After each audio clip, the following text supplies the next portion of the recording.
warahmatullahi wabarakatuh. Waalaikumsalam warahmatullahi wabarakatuh. Bismillahirrahmanirrahim. Alhamdulillahi rabbil alamin. Wassalatu wassalamu ala asyrafil mursalin wa ala alihi wa ashabihil mujahidin at-tahirin, amma ba'du. Saudara-saudara kaum muslimin rahimakumullah. Sebagai kelanjutan dari pembicaraan kita tentang serial para nabi, maka pada pertemuan kali ini kita akan membicarakan riwayat tentang Nabi Sulaiman alaihi salam dan Ratu Balqis. Nabi Sulaiman adalah putra dari Nabi Daud alaihi salam, yang Nabi Daud ini merupakan keturunan yang ke-12 dari Nabi Yakub.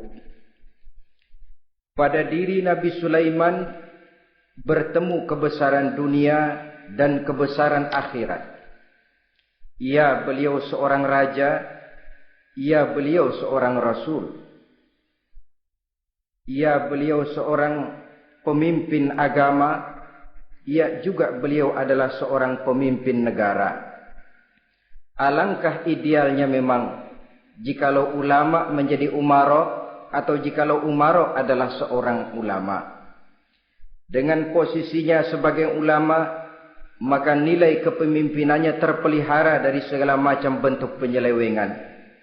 Dan dengan kedudukannya sebagai umara, dia akan lebih efektif memberikan komando kepada rakyatnya untuk hidup melaksanakan perintah-perintah Allah. Tetapi oleh karena orang yang sekaligus jadi ulama dan umara termasuk jenis makhluk langka, maka agama hanya akan memberikan pesan agar yang bernama ulama dan umara saling bekerja sama untuk kemaslahatan dan kemanfaatan rakyat. Ulama adalah ulama, umara adalah umara. Jikalau keduanya bisa berjalan dan berdampingan dengan baik, rakyat akan jadi nikmat. Tapi kalau keduanya centang perenang, tentu rakyat akan jadi kiamat adanya. Ma'asyiral muslimin rahimakumullah. Mengapa figur Nabi Sulaiman adalah figur yang bertumpu kebesaran dunia dan akhirat? Kita lihat dari sejarah bahwa Allah memberikan mukjizat kepada para rasulnya biasanya sesuai dengan kecenderungan umat yang dihadapi pada waktu itu. Umat yang dihadapi Nabi Musa alaihi salam adalah umat yang senang kepada kegagahan, suka kepada bentuk badan yang kuat. Oleh karenanya mukjizat yang diberikan Allah kepada Nabi Musa berupa kekuatan baik tongkat maupun tenaganya. Sebaliknya, umat di zaman Nabi Isa alaihi salam cenderung berbangga dengan kemahirannya di bidang ilmu kedokteran dan ketabiban. Maka mukjizat yang diberikan Allah kepada Nabi Isa adalah mukjizat yang bisa mengatasi semua itu, sehingga Nabi Isa dengan izin Allah bisa menyembuhkan orang yang kena penyakit kusta, belang, bahkan sampai bisa menghidupkan orang mati dengan izin Allah.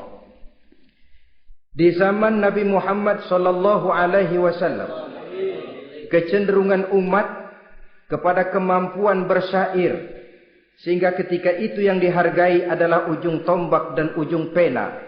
Ujung tombak dalam arti pahlawan perang, dan ujung pena dalam arti seniman dan penyair. Maka di antara mukjizat terbesar yang diberikan kepada Nabi adalah Al-Quranul Karim, yang keindahan gaya bahasanya tidak seorang penyair pun sanggup menandinginya. Di zaman Nabi Sulaiman alaihi salam, kebesaran dan kemegahan dunia, kekuatan dan kejayaan menjadi ukuran.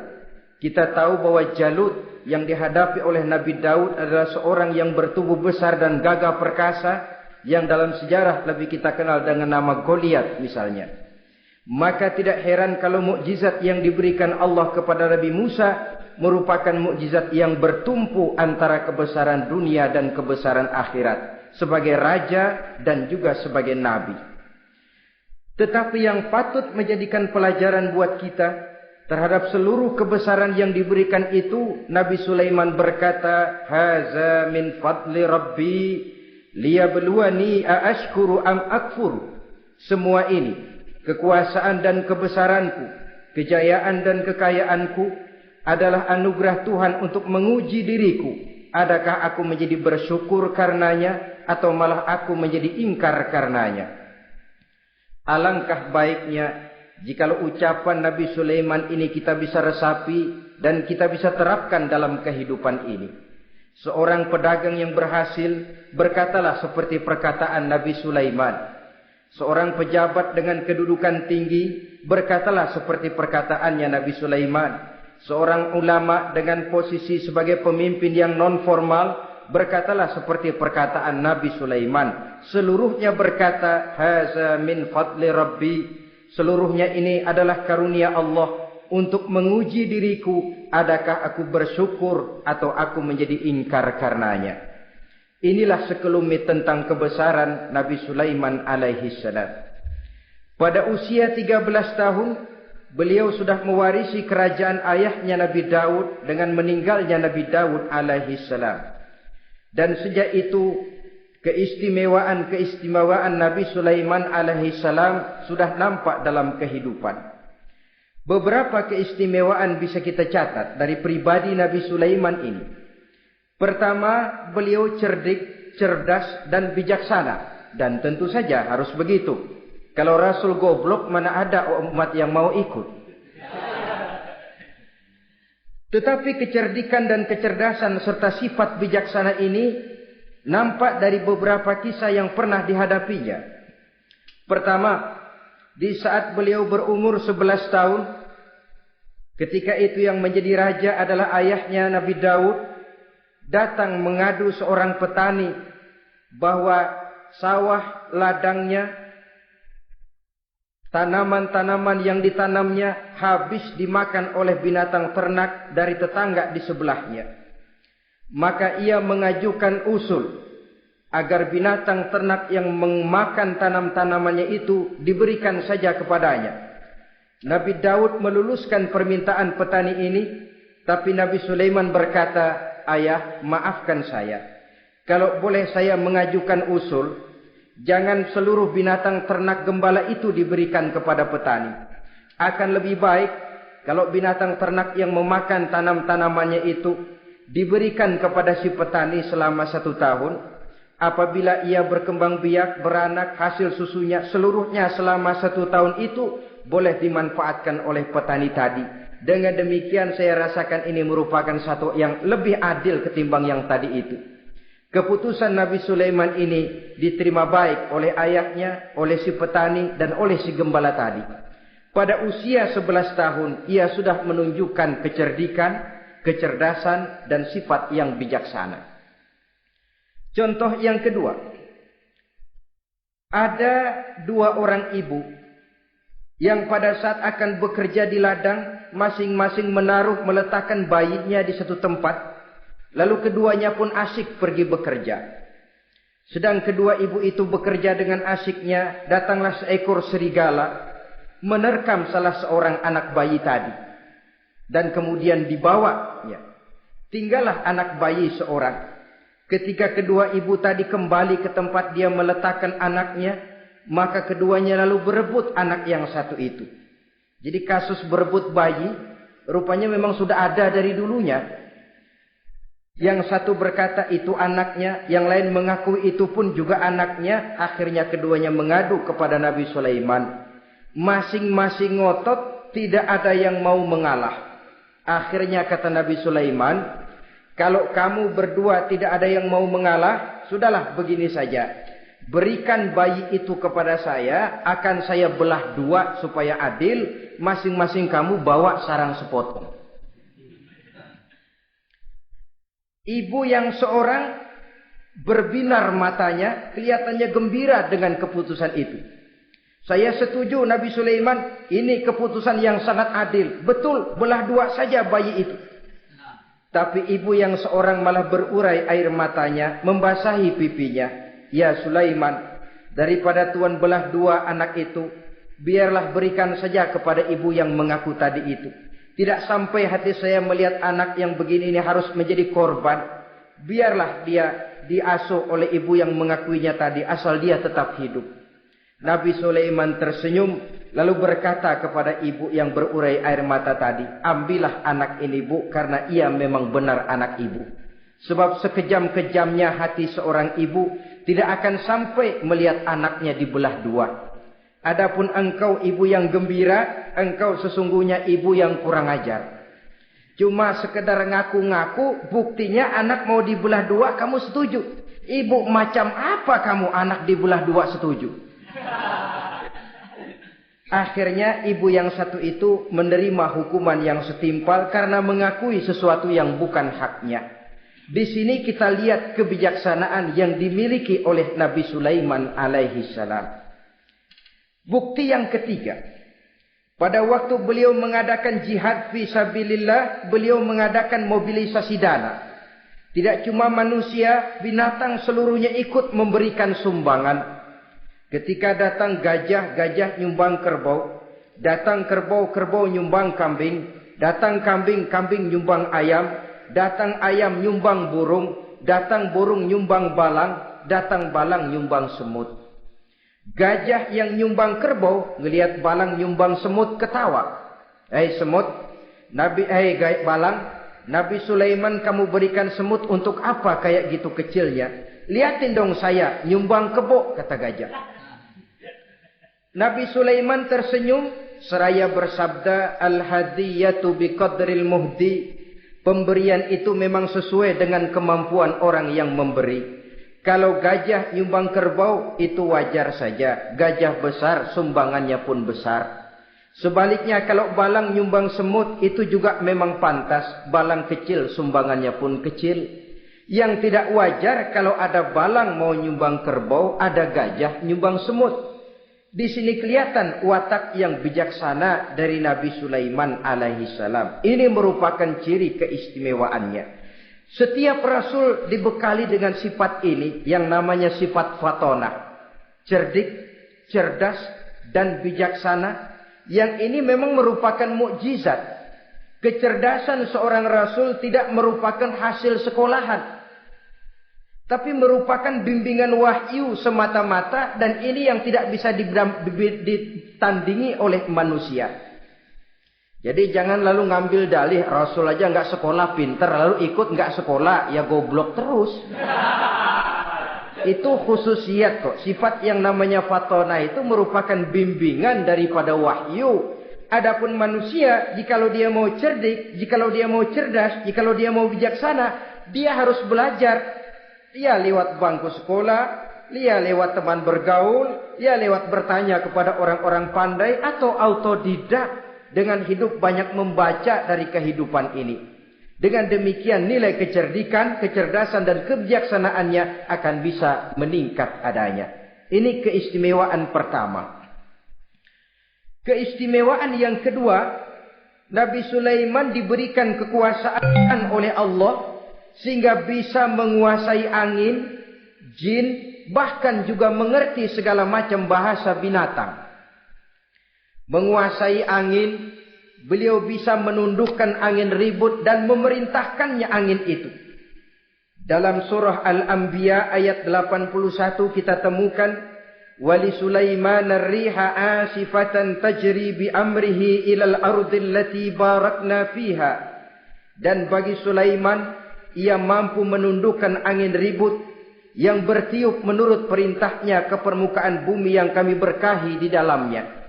Menguasai angin, barangkali istilah sekarangnya memahami betul meteorologi. Itu sebabnya mukjizat hanya diberikan kepada Rasul. Orang yang jiwanya sudah stabil. Coba kalau potongan kita diberikan keistimewaan bisa ngatur angin, Saban Sari main angin. Nggak boleh ada orang kita kesel sama orang, undang angin, hantam saja. Maka mukjizat semacam ini hanya diberikan kepada orang yang jiwanya sudah stabil. Ada satu cerita, namanya juga cerita, tapi kebenarannya mendekati. Seorang wali di tanah Jawa, sholat Jumat di Masjidil Haram di Mekah. Namanya wali kalau di Jawa kan pakai belangkon. Dia sembahyang di Masjidil Haram. Ini ada orang Arab usil. Tumben ngelihat belangkon. Ini apa di tengah masjid? Dia tepak belangkon itu. Miring di atas kepala. Begitu belangkonnya miring, tanah kayaknya ikut miring. Sehingga penduduk heran. Ini apa tanah jadi miring begini? Lalu ada seorang wali juga yang alim dan mengerti. Lihat-lihat di tengah Masjidil Haram ada belangkon miring di atas kepala. Jangan-jangan ini sebabnya ini. Dia samperin, dia dananin lagi tuh belangkon rata. Tanah kelihatannya kayak rata lagi. Keistimewaan seperti ini pun hanya diberikan kepada orang yang jiwanya memang sudah stabil.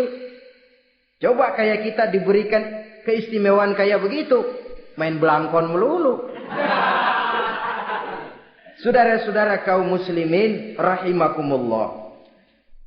Juga bisa menguasai jin. Memerintahkan jin dan juga mengerti segala macam bahasa binatang. Kita bisa lihat dalam surah As-Saba ayat 12 misalnya. Demikian juga tentang mengerti bahasa binatang. Pada satu hari Nabi Sulaiman dan bala tentaranya lewat di satu lembah. Lembah itu kebetulan lembah semut. Ketika mereka lewat di lembah itu, Raja Semut lihat dari kejauhan, dia pidato kepada rakyatnya para semut itu. Apa katanya? Ya ayyuhan namlu dukhulu masakinakum la yahtimannakum Sulaiman wa junuduh wa hum la yash'urun.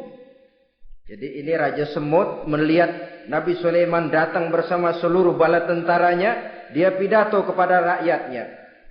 Saudara-saudaraku rakyat semut, di mana saja suara saya bisa didengar.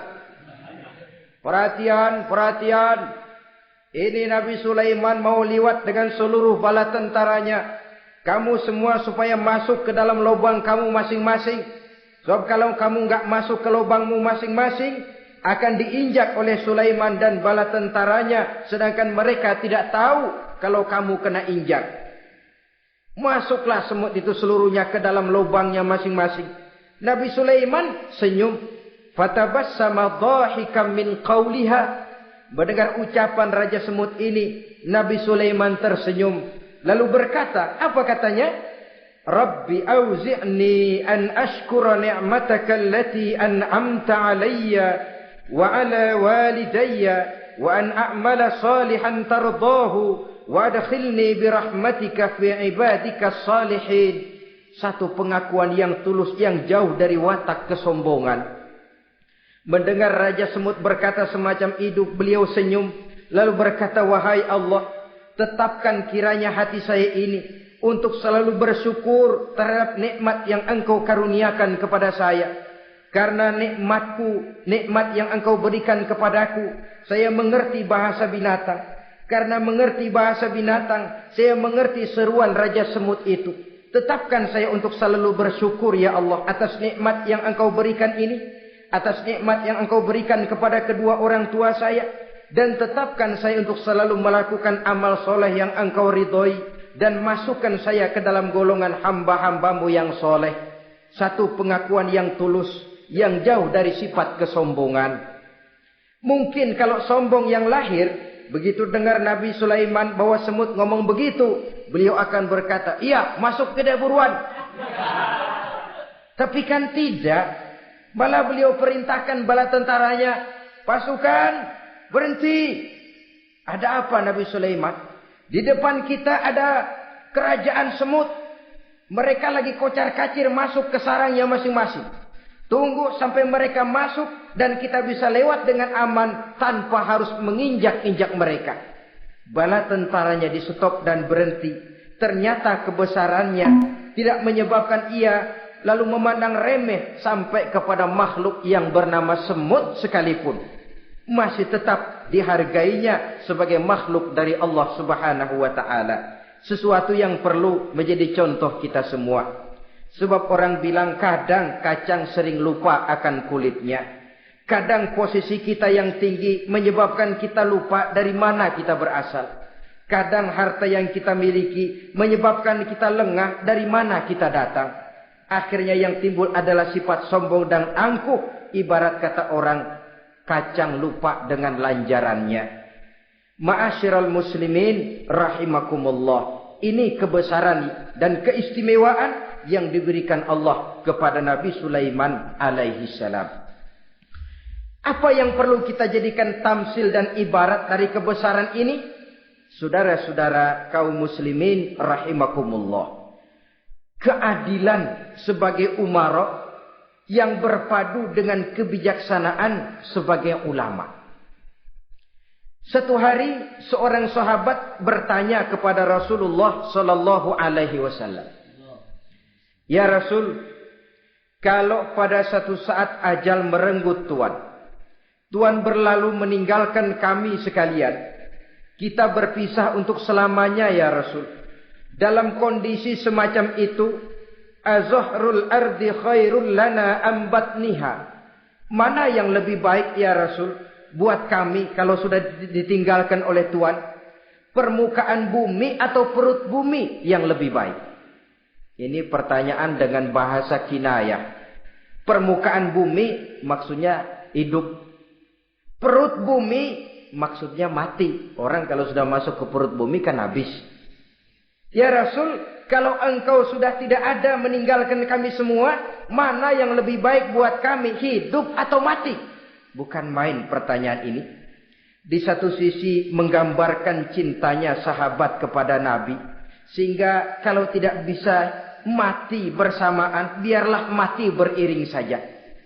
Di lain pihak juga mencerminkan bingungnya sahabat kalau sudah ditinggalkan oleh Rasul. Atas pertanyaan ini, apa jawab Rasul? Kamu enggak usah khawatir. Walaupun aku sudah tidak ada, kembali ke hadratullah azza wa jalla, meninggalkan kamu semua, kamu tidak usah bingung. Dengan syarat, idza kana umaraukum khiyarukum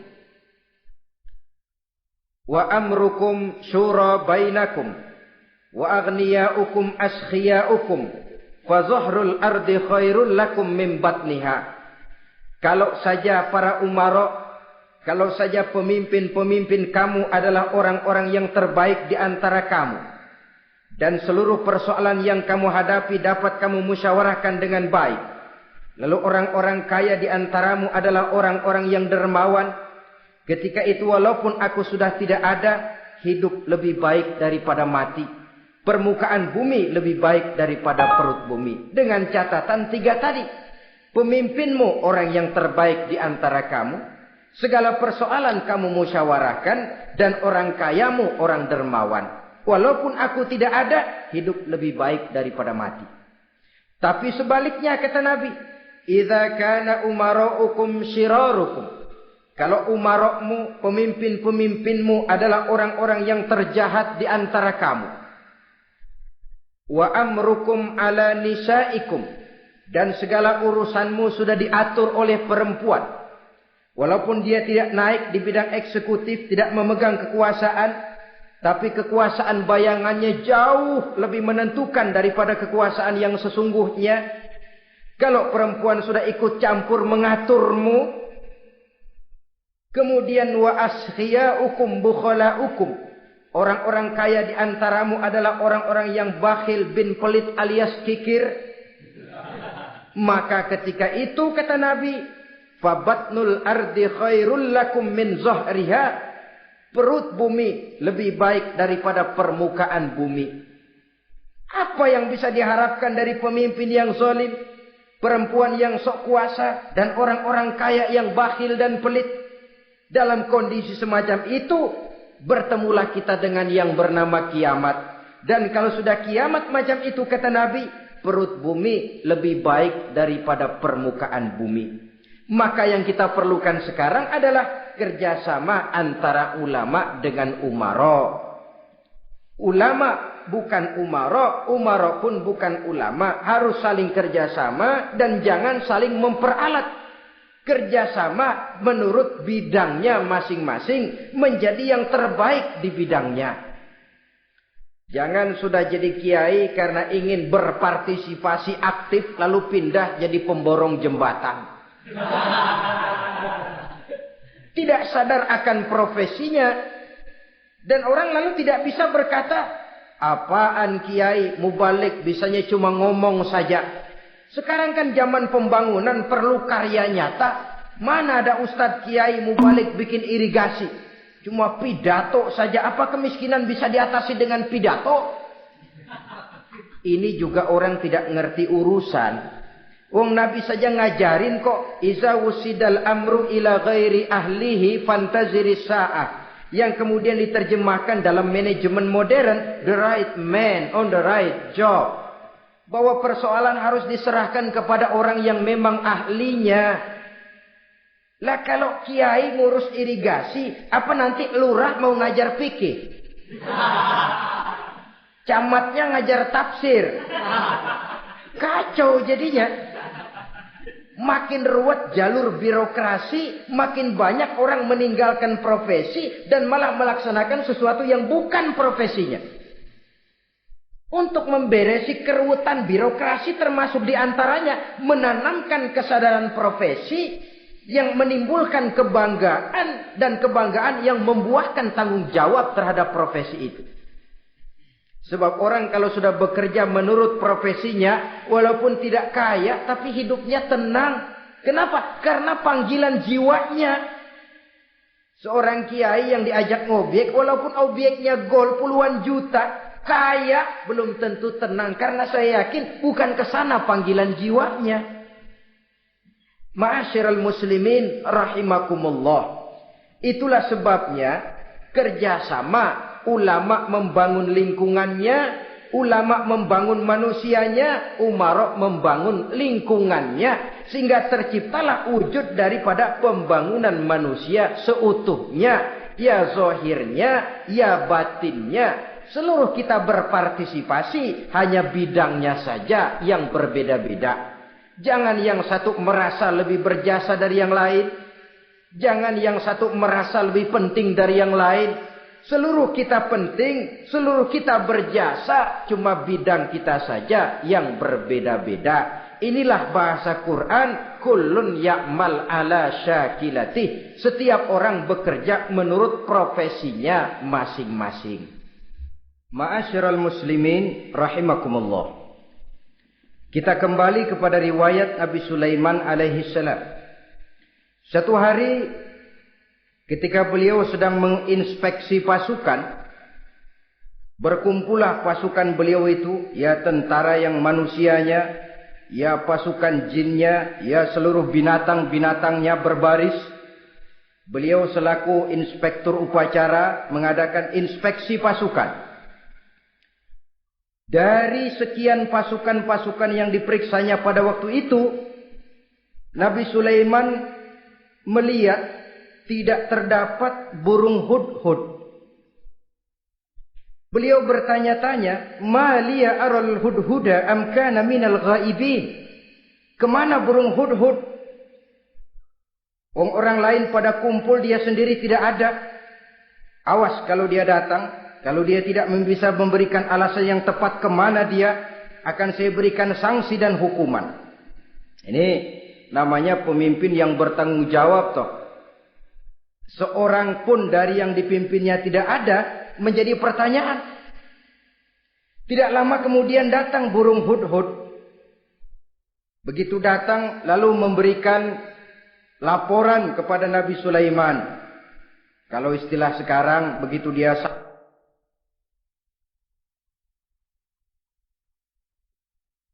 sampai berdiri hormat, lapor, kata Hudhud ini.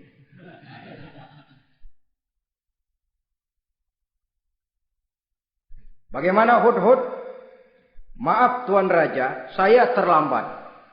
Iya, kenapa terlambat? Patroli Tuan Raja. Kemana saja kamu patroli? Keliling. Lalu apa hasilnya? Inni wajadtu imra'atan tamlikuhum wa utiyat min kulli syai'in wa laha 'arsyun 'azim. Saya baru patroli ke satu negara yang bernama Sabah, Tuan Raja. Sabah, saudara tahu Sabah? Di mana itu? Dekat ibu kota Yaman sekarang. Di sana Tuan Raja, kata Hudhud ini, wajadtu imra'atan tamlikuhum. Yang jadi raja perempuan. Kalau Tuan raja besar, Tuan orang laki. Ayah Tuan raja besar Nabi Daud laki. Ini mah model Tuan Raja. Orangnya rajanya raja besar tapi perempuan. Tumben saya ngelihat ada raja perempuan. Kerajaannya begitu besar. Begitu. Iya. Lalu dia jadi raja bagaimana? Ya mewarisi kerajaan ayahnya Sri Baginda Raja Syarahil. Ketika ayahnya wafat dia naik. Walaha arsyun azim. Singgasananya besar. Bagus. Antik Tuan Raja. Terus bagaimana lagi? Wajadtuha wa qaumaha yasjuduna lisyamsi min dunillah. Yang jadi pikiran saya Tuan Raja. Dengan kekuasaan yang besar. Mereka itu seluruhnya. Seluruh bala tentaranya dan kaumnya. Yasjuduna lisyamsi. Mereka menyembah matahari. Bukan menyembah Allah. Mendengar ini Nabi Sulaiman tergerak hatinya. Waktu mendengar rajanya perempuan. Kekuasaannya besar. Belum tergerak. Tapi ketika sampai kepada yasjuduna lisyamsi. Mereka sujud kepada matahari. Di situ pribadi seorang rasulnya tergerak. Siapa nama ratu itu? Namanya Ratu Balqis Tuan Raja. Begini Hudhud. Laporan kamu saya terima. Alasan kamu datang terlambat bisa dipertanggungjawabkan. Kamu tidak kena hukuman. Cuma begini saja Hudhud. Karena kamu yang laporan. Kamu yang tahu lokasi negaranya. Kamu yang harus melaksanakan tugas ini. Apa Tuan Raja? Idhab bi kitabi hadza fa'alqih ilaihim. Kamu berangkat lagi ke negeri Sabah. Bawa surat saya. Berikan kepada mereka. Thumma tawalla anhum. Kemudian kamu berpaling dari mereka. Tapi jangan pulang.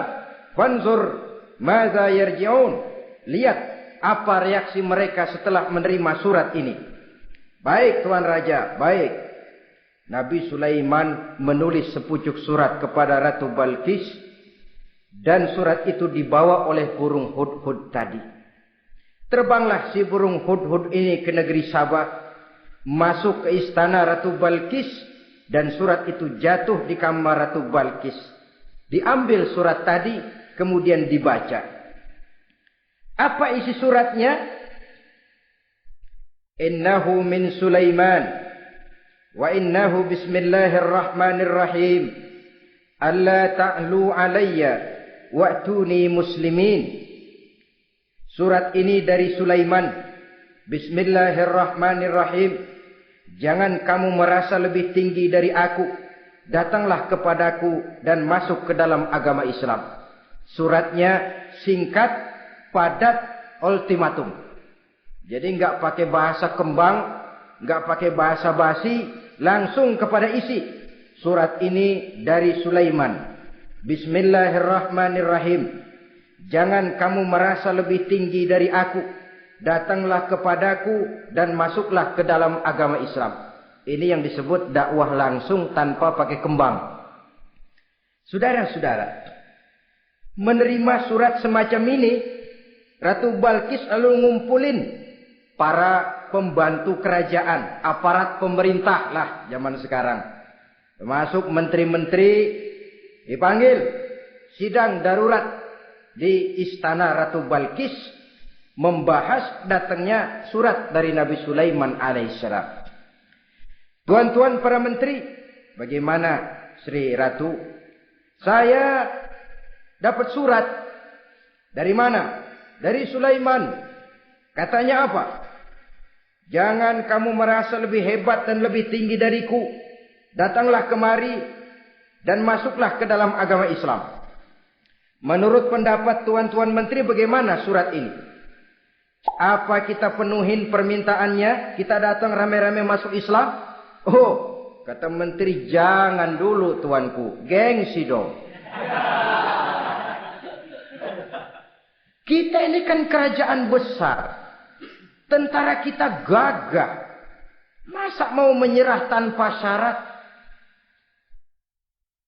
Soal nanti kita kalah atau menang itu soal lain, Tuan Perdana Menteri, Tuan Ratu.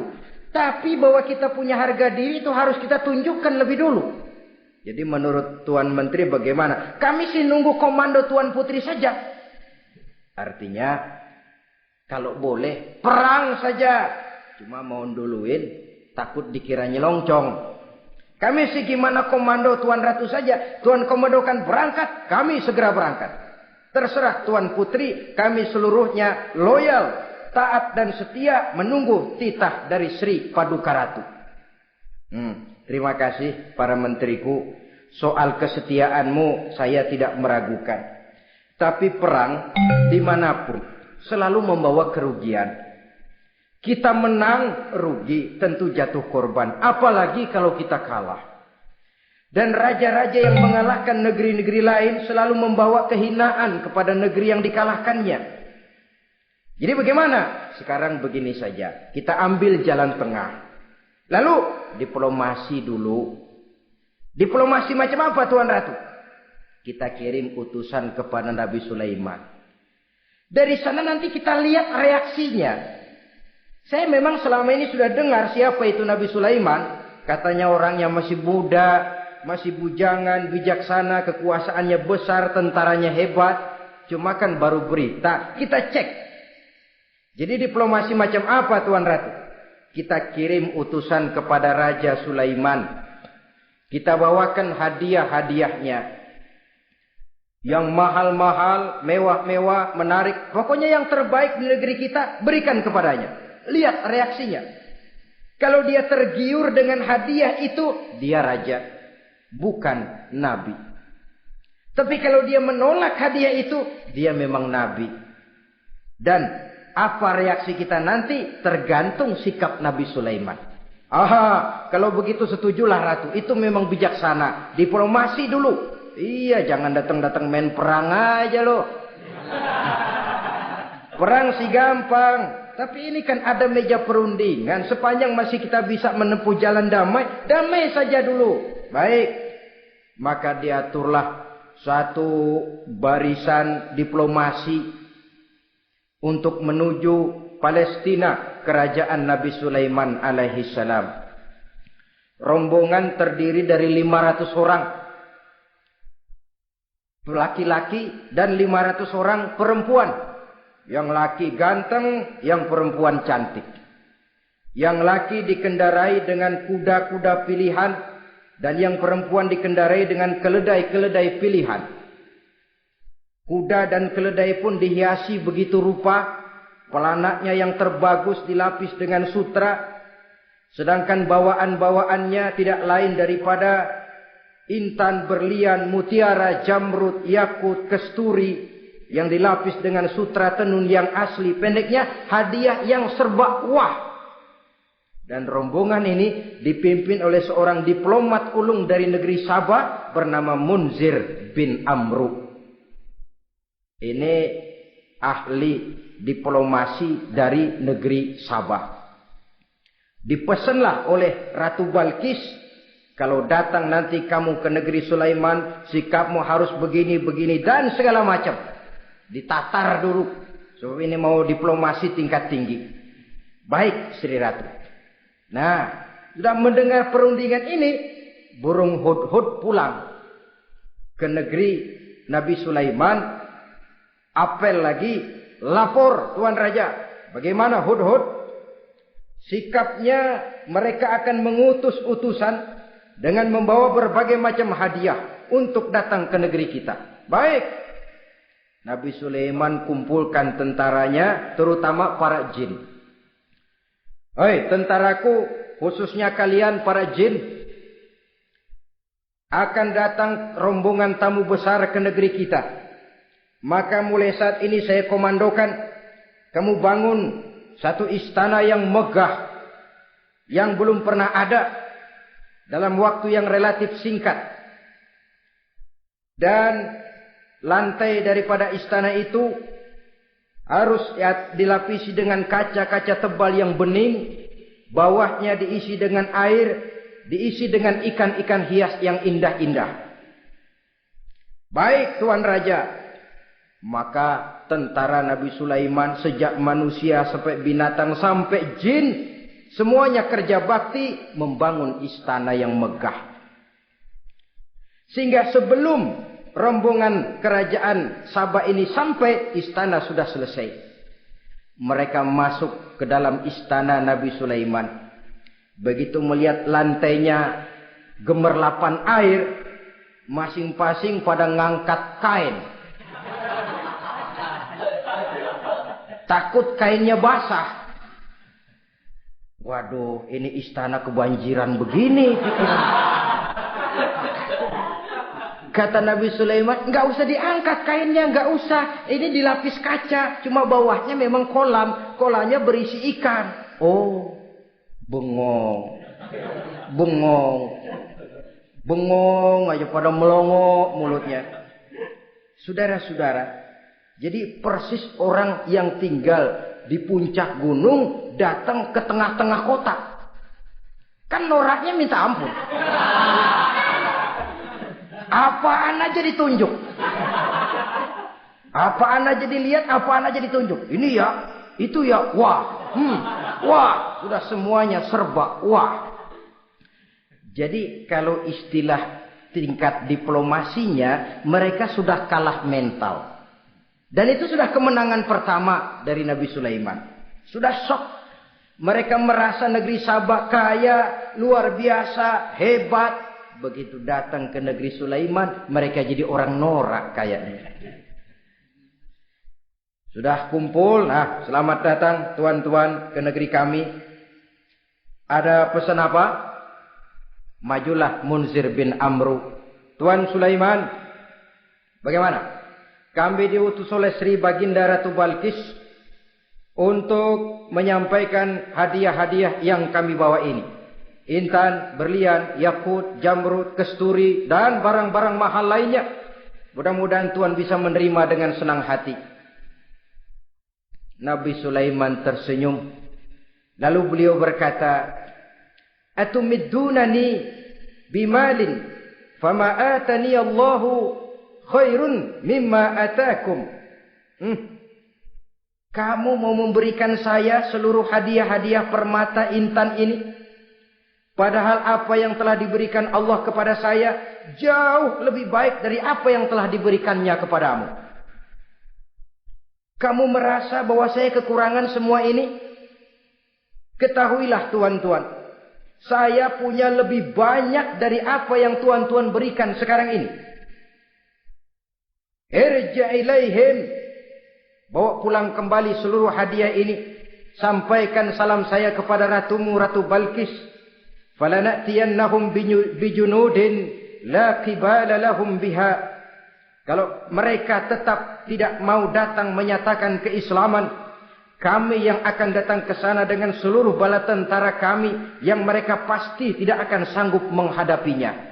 Saudara bisa baca dalam surah An-Naml ayat 36.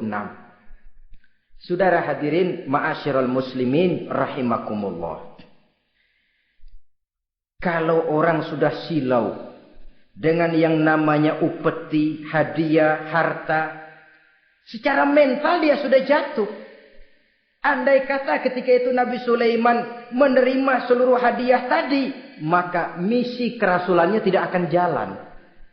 Wibawanya hancur dan dia tidak akan sanggup lagi mendakwahkan Ratu Balkis untuk masuk ke dalam agama Islam. Dia akan jadi cemoohan di negeri Sabah. Sulaiman ngomong aja dikasih hadiah telap.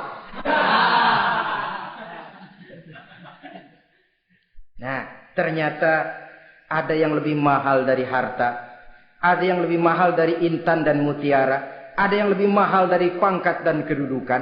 Apa dia? Harga diri. Dan itu yang langka sekarang ini. Lebih baik jalan kaki tapi kita bebas mendongakkan kepala kemanapun kita mau, daripada naik mobil empuk tapi mata nunduk saja nggak berani lihat ke atas. Kehilangan harga diri. Ulama yang kehilangan harga diri akan menyelewengkan ayat. Pejabat yang kehilangan harga diri akan melakukan segala macam penyelewengan. Dan lain sebagainya. Harga diri sesuatu yang mahal. Terutama di kota-kota besar. Kota-kota yang menyandang gelar metropolitan. Biasanya harga diri ini sudah tidak dihiraukan orang lagi. Cuma untuk uang yang relatif kecil, cuma untuk kedudukan yang temporer, orang tidak segan-segan mengorbankan sesuatu yang paling mahal yang bernama harga diri. Akhirnya suap merajalela, sogok menjadi-jadi, semir pun menjamur. Bahkan malah kadang-kadang jadi target. Sehingga ada pernah berita jabatan wakil gubernur katanya dikomersilkan. Siapa yang bisa memberikan sekian puluh juta, dia akan naik. Ini kalau sudah begini, ya salam. Orang itu kalau memperoleh satu jabatan karena mengeluarkan banyak uang, percayalah saudara. Begitu dia naik ke jabatan itu, langkah pertama yang dia lakukan, bagaimana supaya uangnya bisa kembali. Bukan bagaimana bekerja sebaik-baiknya. Bukan bagaimana mensejahterakan rakyat sebaik-baiknya. Karena dia merasa naik jabatan banyak mengeluarkan uang. Setelah dia naik, gimana supaya pulang modal dulu. Lebihnya kalau ada, baru bekerja buat rakyat. Itu pun kalau nggak keburu pensiun. Kadang-kadang malah lebih celaka lagi. Kalau sudah mau pensiun, baru bikin pemutihan. Wah, saya baru rajin iktikaf di masjid. Pergi haji. Kenapa? Udah pensiun.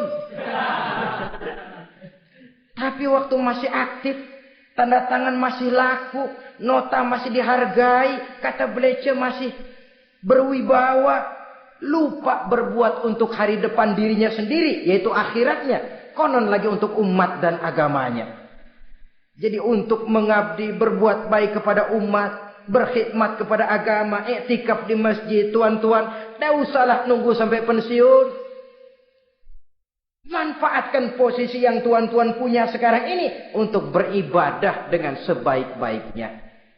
Itu pun masih bersyukur, masih bisa mengadakan pemutihan daripada tidak sama sekali. Cuma alangkah akan lebih efektifnya lagi kalau itu diawali pada saat kita masih mempunyai posisi kunci. Ini reaksi Sulaiman, saudara-saudara. Diberikan hadiah yang mahal, atau midunani bimalin.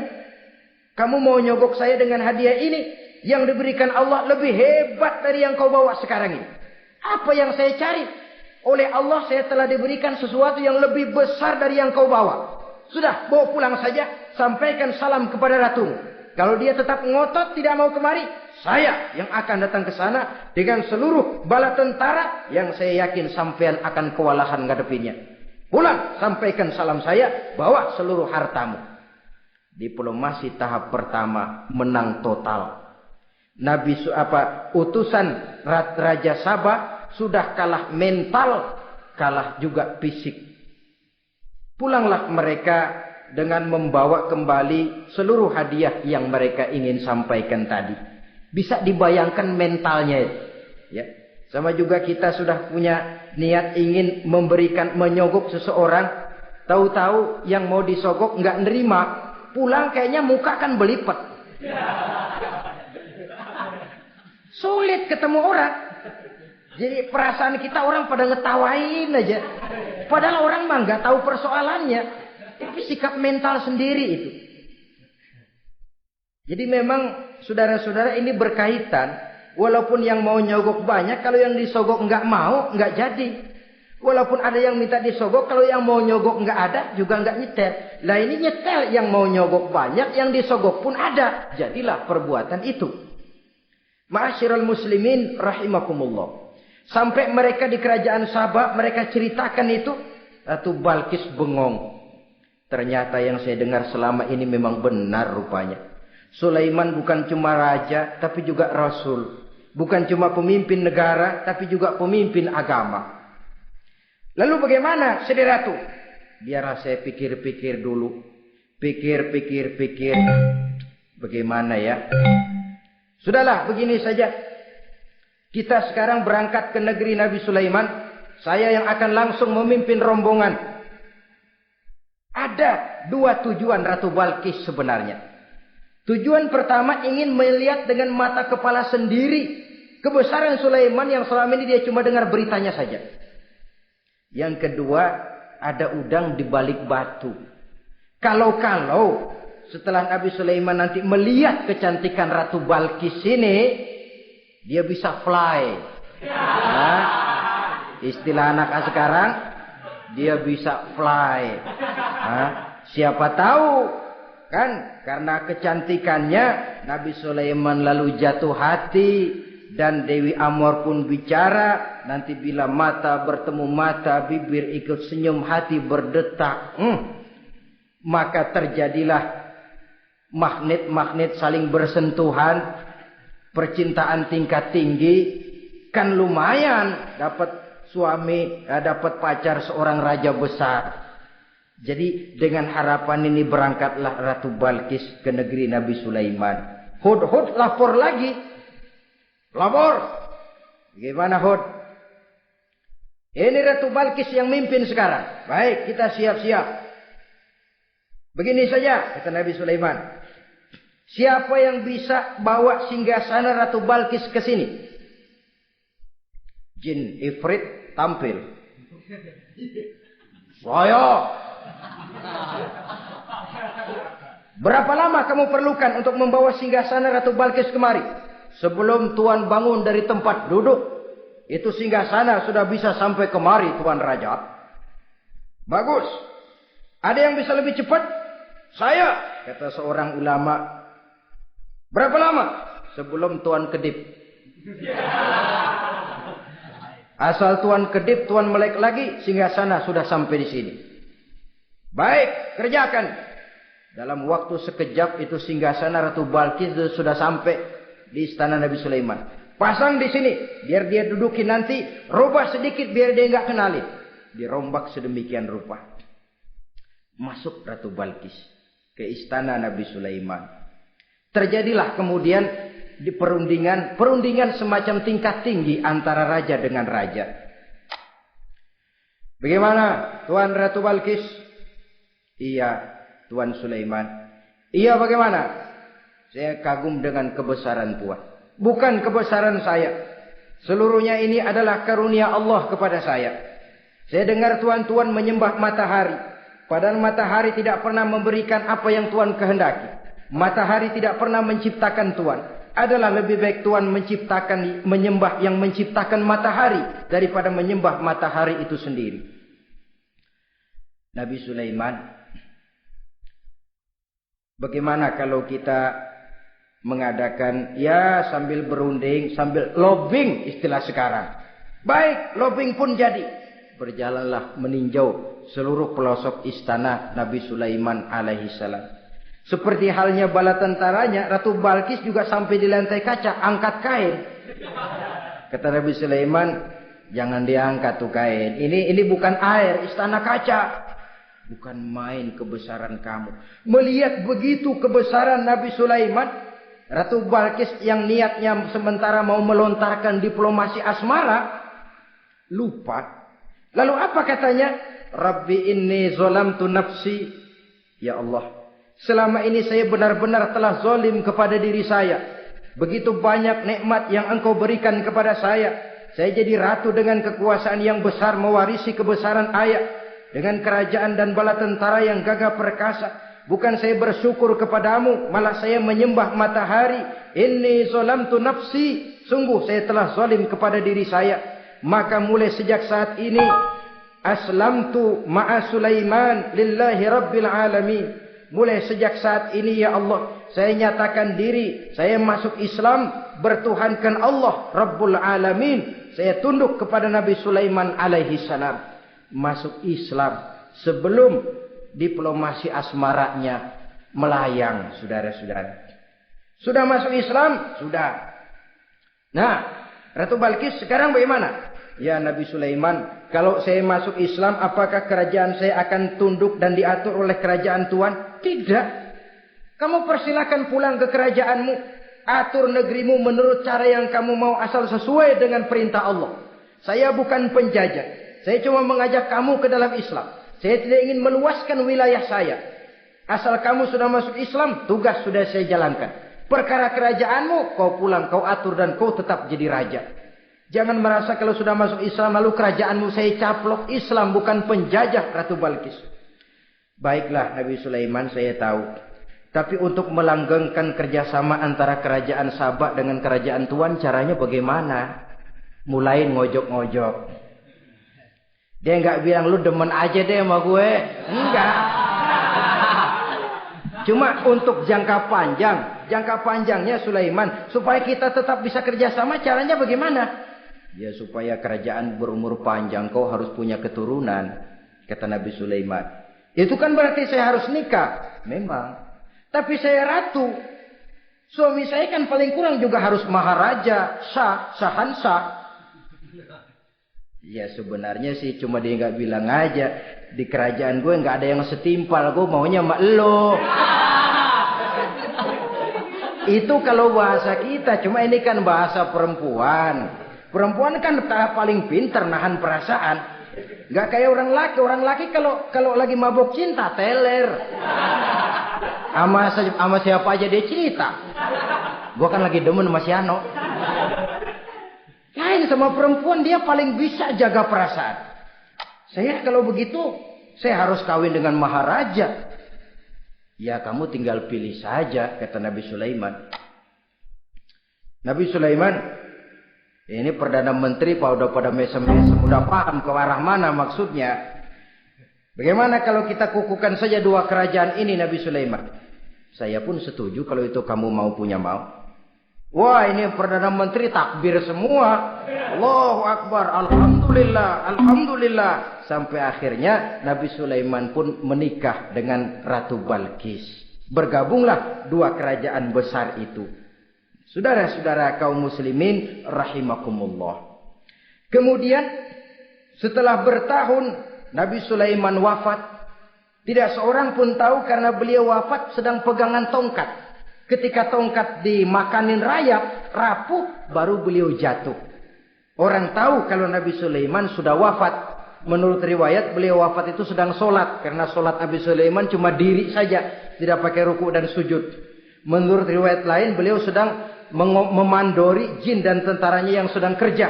Begitulah wafat beliau. Kita bisa baca dalam surah Saba ayat ke-14. Setelah beliau wafat, Palestina diserbu oleh Raja Bukhtanasor atau Raja Nebukadnezar. Seluruh kebesaran Sulaiman di bumi hanguskan, istananya dihancurkan, intan permata dan kekayaan beliau dirampok, dan tinggallah kebesaran Sulaiman cuma legenda saja yang kita kenal dengan istilah Haikal Sulaiman. Legenda, riwayat-riwayat yang sampai sekarang ini masih bisa kita telusuri kebenarannya. Saudara-saudara, inilah pertemuan yang singkat ini. Walaupun serba singkat, mudah-mudahan ada manfaatnya. Dengan kesimpulan, seluruh anugerah yang ada pada kita hakikatnya karunia Allah. Marilah kita menjadi orang yang pandai bersyukur atas anugerah itu. Terima kasih atas segala perhatian. Mohon maaf atas segala kekurangan. Usikum wa nafsi bitaqwallah. Wassalamualaikum warahmatullahi wabarakatuh.